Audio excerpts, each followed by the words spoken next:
This story begins with a boy named Jinwoo.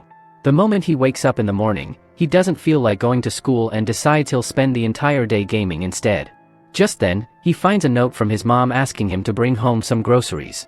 But Jinwoo ignores it and goes straight to his computer to play online games. While playing, one of his friends suddenly shouts, "Turn on the TV right now and watch the news." Curious, Jinwoo switches it on, but the anchor's report cuts off abruptly. Looking out the window, he sees people screaming and running in panic, some attacking each other for no reason. Right before his eyes, a girl bites into another woman's neck. He can't understand what's happening. Soon, he hears chaos inside his own apartment building. Just as he's about to open the door, his neighbor rushes in, terrified, saying, "Everyone outside has gone crazy. My own brother turned into a zombie and tried to kill me. Please let me hide here for a while." Jinwoo coldly replies, "If you're in trouble, call the police." The neighbor begs at least to use the bathroom, then he'll leave. Reluctantly, Jinwoo agrees. Meanwhile, the TV signal returns, and the reporter explains that all communication networks have collapsed, entire cities are being destroyed, and a new infection is turning people into zombies, violent, flesh-hungry creatures who infect others with a single bite. Symptoms include bleeding eyes and unbearable pain. Suddenly, Jinwoo remembers the neighbor in the bathroom. Suspicious, he grabs a knife. The neighbor steps out, clutching his neck, insisting he's fine and just needs to stay an hour. But Jinwoo notices blood dripping down his arm. Then red tears stream from his eyes, and he screams as his body twists into a horrifying form. In seconds, he turns into a zombie and lunges at Jinwoo. Struggling, Jinwoo manages to push him outside, slam the door shut, and stab him through it. Peeking through the peephole, he sees a massive zombie tearing apart his neighbor's corpse. Frozen in terror, Jinwoo watches blood seep under his door and spread into the room. Panicking, he drags the heavy fridge to barricade the entrance. He rushes to the sink, splashes water on his face, praying this is all just a nightmare, but the reality is far worse. He tries calling his sister, but instead receives a text, "We're safe. Mom is with me. Never open the door. Ration the food and stay away from zombies." Staring at his family's photo, Jinwoo prays, gathering what little food remains, regretting not listening to his mom and buying supplies. Exhausted, he falls asleep on the couch. The next morning, the news reports that the situation has worsened. People are turning into zombies faster than before. When asked what should be done, a grim-faced doctor warns, zombies are extremely violent and unpredictable. Everyone must immediately lock themselves inside. Secure your doors and windows and store at least a month's worth of food and water. Do not go outside until official orders are given. The warning echoed on the TV, while at the same time, Jinwoo saw people online posting their photos with names and addresses, begging the army or police for help. Inspired, he wrote his own details on a piece of paper, took a photo, and uploaded it, hoping someone would come to rescue him. Then he saw a video of a man trying to catch a phone signal from his balcony. He succeeded, but suddenly lost balance, fell, and died on the street. Watching this, Jinwoo got an idea. He tied his phone to a drone, put on VR goggles, and flew it high. Through the camera, he saw ruined buildings, streets crawling with zombies, and destruction everywhere. He quickly tried calling his sister again, but just as the call was about to connect, the battery died and the drone crashed. Frustrated, Jinwoo sat back at his computer, but even the games wouldn't work since the internet was down. Night fell, and strange noises echoed from the alley. Peeking out the window, a bullet suddenly whizzed past his face. Looking down, he saw a female police officer fighting off zombies, but her ammo was running out. She loaded her last magazine, but the horde was too big. Surrounded, she tried to shoot herself, but dropped her gun and was dragged away screaming as zombies tore into her. Watching in horror, Jinwoo's eyes locked on the fallen gun. He knew he needed a weapon. Just then, a massive crash shook his door, knocking over the fridge he had used as a barricade. A zombie burst inside. Jinwoo grabbed a baseball bat, realizing he couldn't hold out much longer. He ran to the balcony, pretending to jump, but instead, he gripped the railing and dangled, hiding from the creature inside. From behind, another zombie leaps, thinking Jinwoo has jumped, but instead it plummets and dies on the street below. Jinwoo looks down, sees the body, and breathes a sigh of relief, only for his heart to sink when his eyes scan the streets filled with a massive horde of zombies. Among them, he even spots the same police officer he had seen before. He slams his door shut and boards it with wooden planks. Looking inside, his heart shatters. The little food he had left was destroyed when the fridge fell. He breaks down. At that moment, he hears a woman screaming outside. He turns on his tablet and begins recording. "This is my second day in lockdown. I don't know what's going to happen next. The fact that I'm still alive feels like nothing short of a miracle. Days pass. Jinwoo pulls out his late father's old liquor bottle, now the only thing left to drink. He covers his entire balcony with sheets and barricades so zombies can't see him. The TV shows nothing but streets overrun with the undead. He cooks instant noodles but accidentally spills his last bottle of water. In desperation, he licks it off the floor, furious and broken, but still too afraid to step outside. His eyes constantly drift back to the fallen gun below. Turning on the TV again, he sees the same old broadcast, no updates, no solutions. Time drags on. Jinwoo becomes fully dependent on his father's liquor, drinking himself into a haze every day. Sometimes he dances madly around the room, other times he collapses unconscious. One drunken night, he hallucinates his family has returned. He sees his mother and runs to embrace her, only to realize it's all in his head. Exhausted, hungry, and parched, he breaks down crying. Just then, a voice message from his mom arrives. Desperate to hear it clearly, he leans dangerously out his window to catch a signal. Miraculously, the call connects, only for him to hear the most horrifying truth of his life. His mother's voice: "We're trapped inside the Adabaz company building. Zombies are breaking in." Then her and his sister's screams echo before the line cuts. Jinwoo's world collapses. In rage and despair, he smashes his TV, furniture, everything around him. Losing control, he throws open the door, kills a zombie outside, and runs into the street screaming like a madman. The noise draws more zombies. He sprints toward the elevator, but inside is another zombie. Barely escaping, he hides in the darkness, holding his breath as a blind zombie brushes past without noticing him. Somehow, he makes it back to his apartment, but soon zombies pound on his door again. He clutches the handle with all his strength, struggling until the horde finally gives up and leaves. Days pass.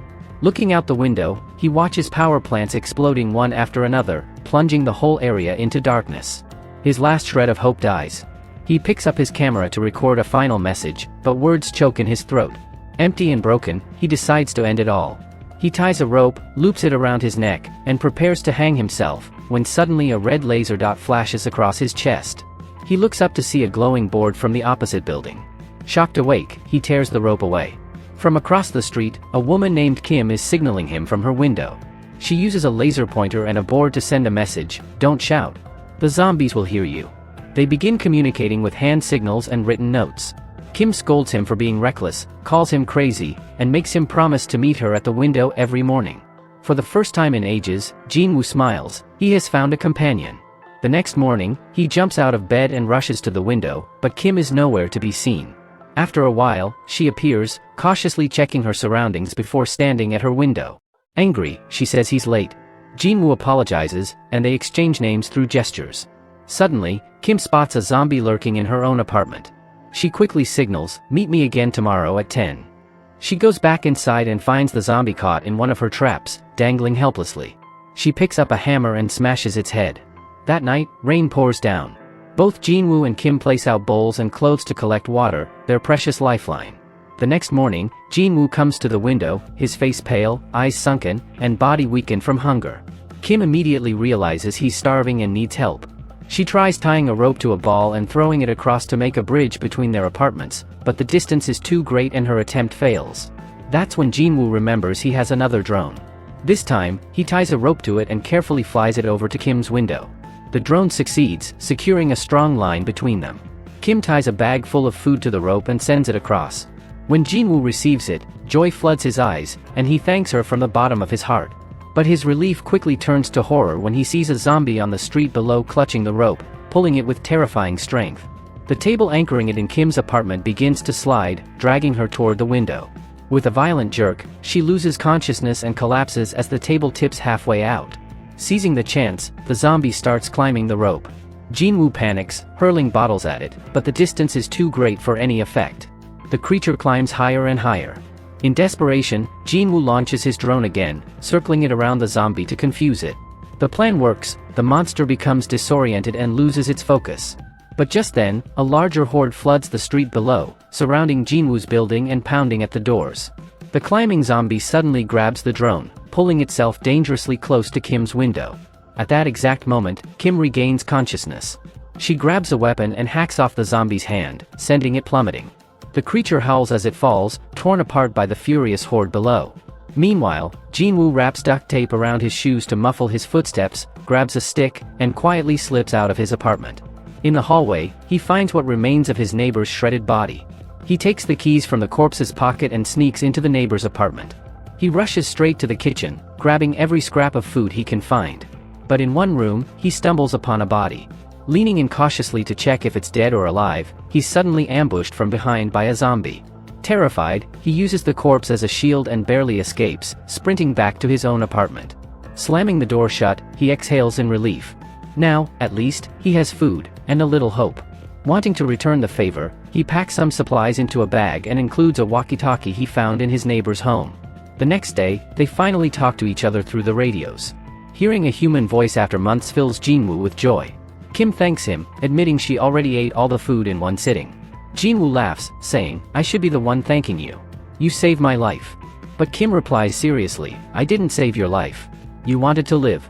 I just gave you a reason." Jinwoo smiles, knowing it's true. "Whatever it is, if it weren't for you, I wouldn't be here today." Over time, their conversations grow lighthearted. They cook meals together, share jokes, and confess their fears and stories. Kim reveals she's terrified of heights. Jinwoo is stunned.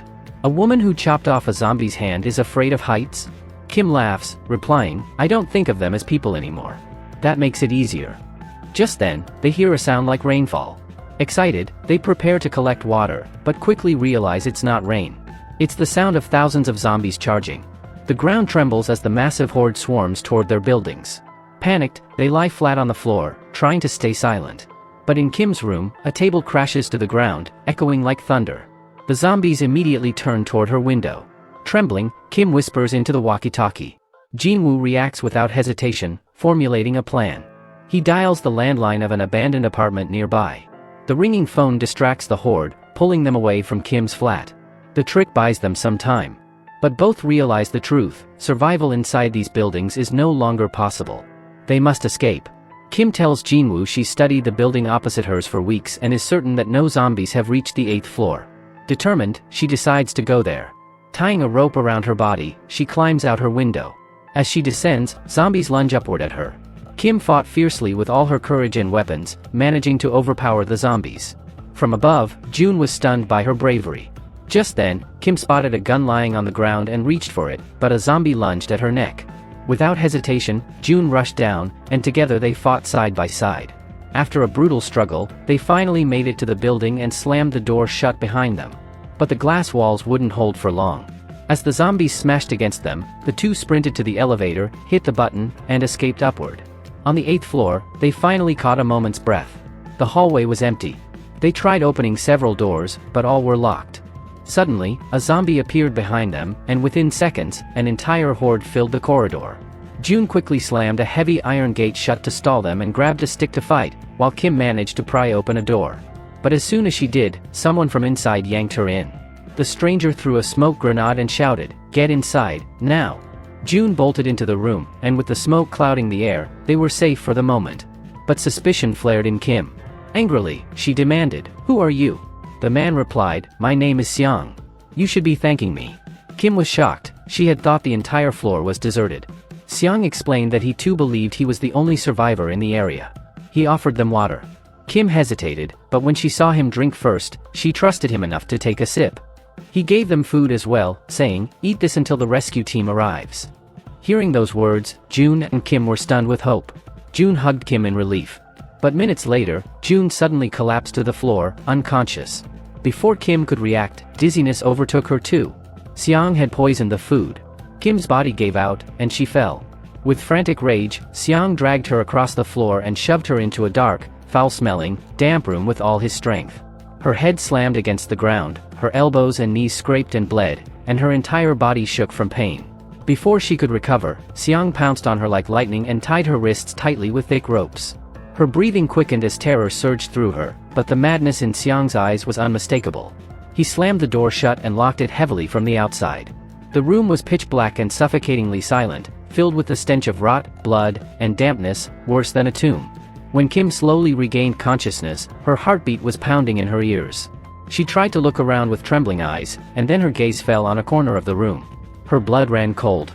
A woman was chained there with rusted iron shackles, but she didn't look human anymore. Half her face had rotted away, her eyes glowed yellow-red, and thick saliva dripped from her lips.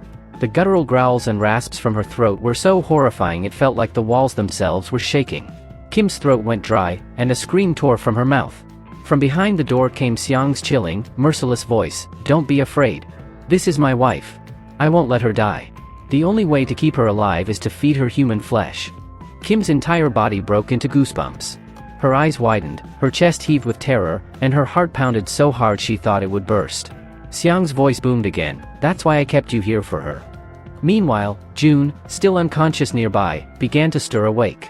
When his eyes fell on the bound Kim and the deranged Xiang standing over her, his blood boiled.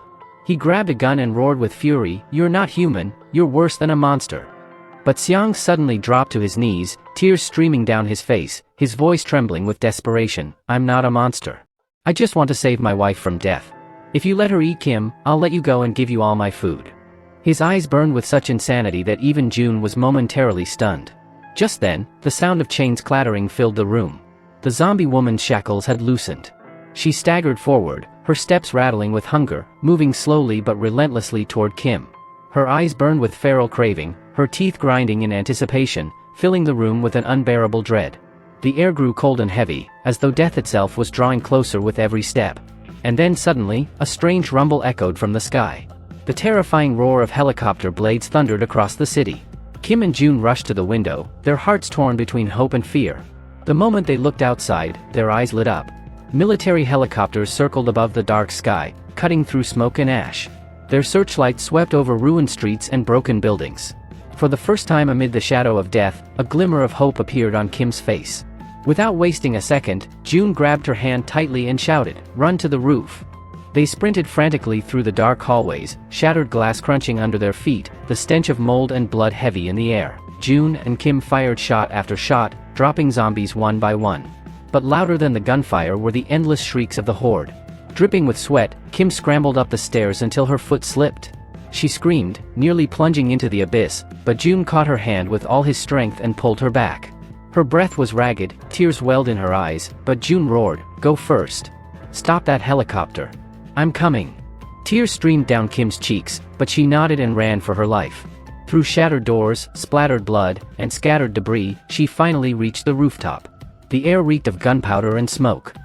June burst onto the roof moments later, slamming the door shut behind him. He froze, staring at the disappearing choppers, despair flooding his eyes as a broken scream tore from his chest, "Someone save us." His voice vanished into the empty sky. Suddenly, the heavy rooftop door rattled violently. With a sickening crack, it burst open, and dozens of zombies stormed in, their growls and stomps shaking the rooftop. June fired his last bullets, smoke and gunpowder filling the air, the zombies shrieking louder than ever. In seconds, the gun clicked empty. No more ammo. June and Kim locked eyes. Their faces showed exhaustion, fear, and the hopeless acceptance of death. Kim grabbed June's hand with trembling fingers as if to say, "If we die together." The swarm was about to tear into them when thunder roared across the sky. The deafening whir of helicopter blades filled the air. A moment later, machine guns rained fire on the rooftop, mowing down the horde one by one. Amid the smoke and chaos, a soldier's voice boomed, "Hurry! You won't be safe here for long." Without hesitation, June and Kim sprinted, wind whipping across their faces, their legs heavy but driven by survival. They leapt and somehow pulled themselves into the chopper. Collapsing inside, gasping for air, their hearts still pounded like thunder. As the helicopter lifted higher into the sky, relief finally washed over their faces. Looking down, they saw the city below, reduced to a wasteland of burned cars, crumbling buildings, scattered corpses, and an eerie silence stretching in every direction. Then the radio crackled with a cold, hard voice, "Over 70% of the population is infected. The entire city is nearly lost." Kim and June's eyes widened. And that was the end of this terrifying yet hopeful story.